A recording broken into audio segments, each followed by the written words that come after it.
kasih atas kesempatannya. Kami dari kelompok 8 akan mempresentasikan tentang analisis peramalan penjualan dan penyusunan anggaran penjualan. Saya, Iran Vitasari, dengan NIM 2019-210-620 akan mempresentasikan tentang pengertian peramalan penjualan. Peramalan penjualan adalah suatu cara yang dilakukan perusahaan untuk menaksirkan atau memperkirakan kondisi suatu bisnis di masa yang akan datang. Jadi, peramalan penjualan adalah proses kegiatan yang memperkirakan produk yang akan dijual pada waktu yang akan datang dalam keadaan tertentu dan dibuat berdasarkan data yang pernah terjadi atau mungkin akan terjadi. Peramalan penjualan juga dasar bagi perencanaan jangka panjang. Peramalan ini digunakan untuk merencanakan produk dan perencanaan sumber daya. Selanjutnya, saya akan mempresentasikan tentang pemilihan cara peramalan penjualan yang dipengaruhi oleh yang pertama, sifat produk yang dijual. Apakah produk untuk keperluan konsumsi atau diolah lagi. Yang kedua, metode distribusi. Metode distribusi yang digunakan apakah langsung atau tidak langsung atau melalui internet. Yang ketiga, tingkat persaingan yang dihadapi. Apakah lengkap atau tidak, meliputi waktu jangka panjang atau pendek. Yang kelima, ukuran perusahaan. Ukuran perusahaan merupakan skala perusahaan di mana dapat dilihat dari total aset pada tutup buku akhir tahun. Jadi, ukuran perusahaan merupakan besar atau kecilnya ukuran suatu perusahaan dapat ditentukan dari total penjualan atau total aset yang dapat dilihat di laporan keuangan. Terima kasih. Selanjutnya akan dilanjutkan oleh rekan saya. Assalamualaikum warahmatullahi wabarakatuh. Terima kasih atas kesempatannya. Perkenalkan, nama saya Muhammad Akbar Siddiq dengan NIM 2019-210622. Baik, di sini saya akan melanjutkan presentasi dari rekan saya, yaitu tentang jenis-jenis peramalan. Nah, di sini sebelum saya membahas tentang jenis-jenis peramalan, saya akan menjelaskan sedikit tentang definisi dari peramalan itu sendiri. Nah, peramalan adalah suatu cara yang dilakukan oleh perusahaan untuk mengukur atau menaksir kondisi suatu bisnis di masa yang akan datang. Nah, peramalan penjualan merupakan proyek teknis daripada permintaan pelanggan potensial untuk suatu waktu tertentu dengan berbagai asumsi. Nah, selanjutnya yaitu tentang jenis-jenis peramalan berdasarkan waktu. Nah, di sini ada 3 jenis-jenis peramalan berdasarkan waktu. Yang pertama itu peramalan jangka panjang. Yang kedua, peramalan jangka pendek. Yang kedua, peramalan jangka menengah. Dan yang ketiga, peramalan jangka pendek. Nah, peramalan jangka panjang di sini ialah yang mencakup waktu lebih besar dari 18 bulan. Contoh, peramalan diperlukan dalam kaitannya dengan penanaman modal, perencanaan fasilitas, dan perencanaan untuk kegiatan lead bank. Yang kedua itu peramalan jangka menengah. Nah, peramalan jangka menengah di sini ialah yang mencakup waktu antara 3 sampai 18 bulan. Misalnya peramalan untuk perencanaan penjualan, perencanaan produksi, dan perencanaan tenaga kerja tidak tetap. Yang ketiga yaitu peramalan jangka pendek. Peramalan jangka pendek di sini ialah yang mencakup waktu kurang dari 3 bulan. Contoh, peramalan dalam hubungannya dengan perencanaan pembelian material atau penjadwalan kerja dan penugasan karyawan. Nah, selanjutnya di sini jenis-jenis peramalan berdasarkan fungsi dan perencanaan operasi. Di sini juga dibagi menjadi beberapa bagian, yaitu yang pertama peramalan ekonomi, yang kedua peramalan teknologi, dan yang ketiga peramalan permintaan. Peramalan ekonomi di sini maksudnya yaitu peramalan ini menjelaskan siklus bisnis dengan memprediksi tingkat inflasi, ketersediaan uang, dana yang dibutuhkan untuk membangun perumahan dan indikator perencanaan lainnya. Yang kedua itu peramalan teknologi. Peramalan teknologi atau teknologi forecast ini, peramalan ini memperhatikan tingkat kemajuan teknologi yang dapat menunjukkan produk baru yang menarik, yang membutuhkan pabrik dan peralatan yang baru. Yang terakhir itu peramalan permintaan atau demand forecast, adalah proyeksi permintaan untuk produk atau layanan perusahaan. Nah, proyeksi permintaan untuk produk atau layanan suatu perusahaan, peramalan ini juga disebut peramalan penjualan yang mengendalikan produksi, kapasitas, serta sistem penjadwalan dan menjadi input bagi perencanaan keuangan, pemasaran, dan sumber daya manusia lainnya. Baik, terima kasih.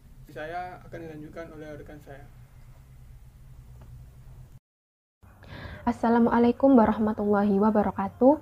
Terima kasih atas kesempatannya. Perkenalkan, saya Fardifa Hamidah Mukti dengan NIM 2019-210627. Di sini saya akan melanjutkan presentasi dari rekan saya, yaitu tentang teknik-teknik dalam peramalan penjualan. Nah, di dalam teknik-teknik dalam peramalan penjualan ini terdapat beberapa metode yang dikelompokkan. Yang pertama, yaitu peramalan berdasarkan pendapat. Nah, pada peramalan berdasarkan pendapat ini biasanya digunakan untuk menyusun peramalan penjualan maupun peramalan kondisi pada umumnya. Nah, dari peramalan berdasarkan pendapat ini didapatkan sumber-sumber yang bisa dipakai untuk melakukan peramalan. Nah, yang pertama itu ada pendapat dari salesman, lalu ada pendapat dari sales manager, lalu pendapat dari para ahli, dan juga bisa dari survei para konsumen, seperti itu. Nah, lalu metode selanjutnya yaitu peramalan berdasarkan perhitungan-perhitungan statistik. Nah, pada metode ini itu terdapat perhitungan-perhitungan yang didasarkan pada data secara objektif, baik yang bersifat mikro maupun yang bersifat makro. Nah, di sini juga terdapat analisis tren, di mana arti dari analisis tren itu sendiri merupakan suatu gerakan yang memiliki jangka waktu panjang dan cenderung untuk menuju ke satu arah, naik ataupun menurun, seperti itu. Nah, lalu dari penerapan garis tren ini itu dapat dilakukan dengan berbagai cara. Nah, yang pertama yaitu penerapan garis tren secara bebas. Nah, dalam penerapan garis tren secara bebas ini jarang digunakan karena sifatnya itu subjektif dan kurang memenuhi persyaratan ilmiah, seperti itu. Nah, lalu yang kedua yaitu ada penerapan garis tren dengan metode setengah rata-rata. Nah, pada metode setengah rata-rata ini mulai digunakan perhitungan-perhitungan. Nah, ini ada rumusnya, yaitu Y sama dengan A plus BX, di mana A yaitu rata-rata dari kelompok 1. Lalu B sendiri itu merupakan rata-rata dari kelompok 2 dikurangi rata-rata dari kelompok 1 dikurangi N, di mana N itu sendiri merupakan jumlah tahun dalam kelompok 1 dan 2. Dan terakhir yaitu X, di mana jumlah tahun itu dihitung dari periode dasar. Nah, yang ketiga yaitu ada penerapan garis tren secara matematis, di mana terdapat dua teknik dalam metode matematis ini yang biasanya sering digunakan.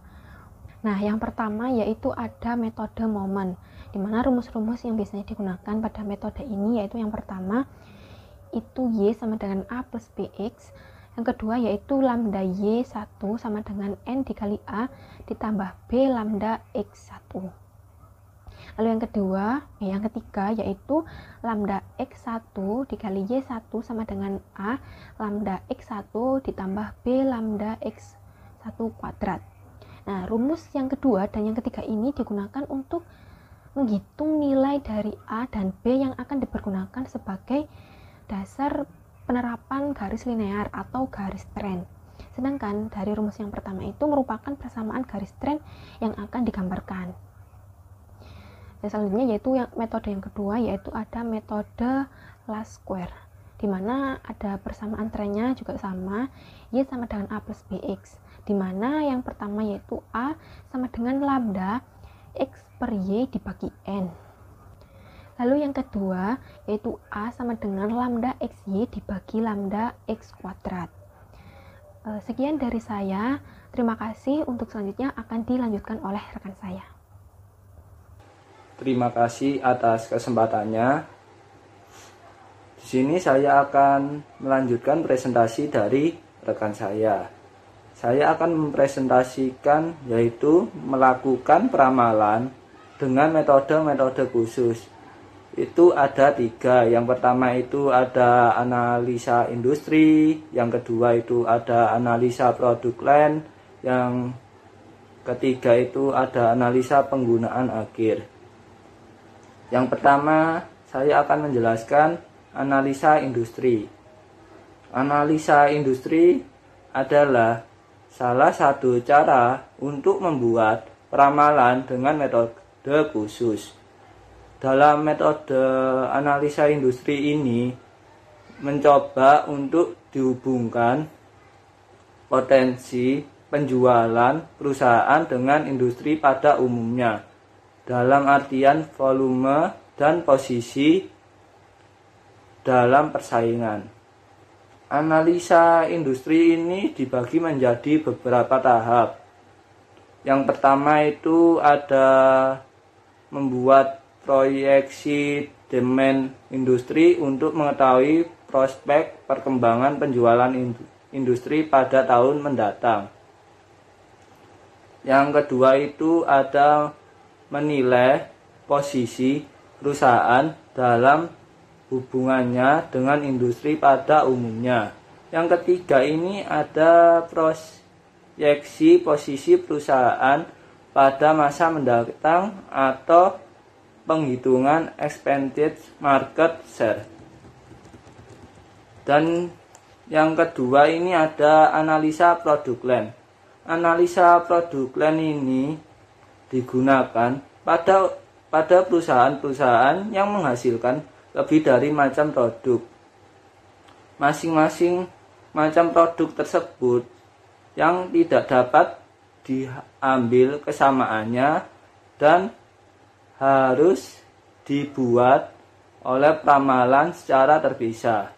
Yang ketiga ini saya akan menjelaskan analisa penggunaan akhir. Analisa penggunaan akhir analisa ini digunakan pada perusahaan yang memproduksi barang-barang yang tidak dapat diurai langsung atau tidak dapat dikonsumsi langsung, melainkan masih memerlukan proses lebih lanjut untuk menjadi produk akhir. Permintaan produk ini dipengaruhi secara langsung oleh produk akhir yang berasal dari produk atau produk akhir yang menggunakannya. Sekian dari presentasi kelompok kami. Wassalamualaikum warahmatullahi wabarakatuh. Terima kasih.